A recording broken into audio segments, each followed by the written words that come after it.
Dostum sakla kolay, unutanları unutup bilyen. Kim soramaz, kim evadım bolur gulyali, bolur izleyişimiz yali. Hiç yerde kalma dostum derdi,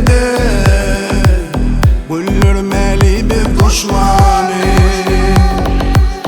Bilyenin kim mezat gülyali, dostlar sevmenin aladan. Alınma refhicim yalana, alarız över kaytan.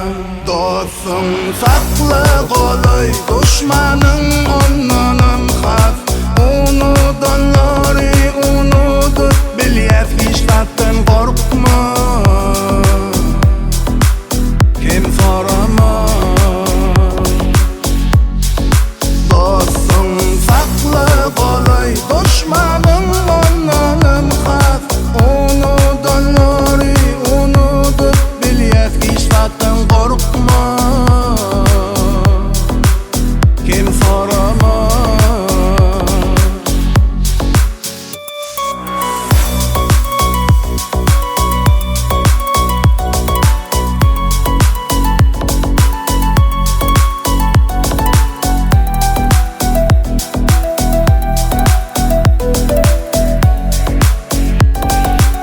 İşlerinizle üstünlük dostları, kime yerde akıllı var.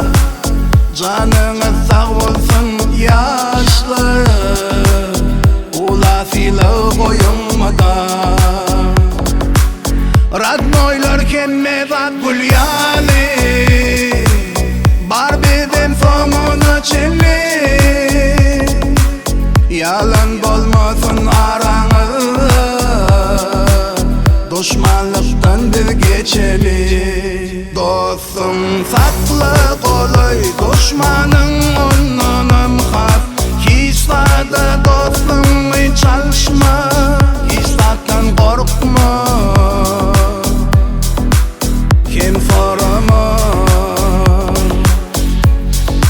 dostum sakla kolay, düşmanın onunum has.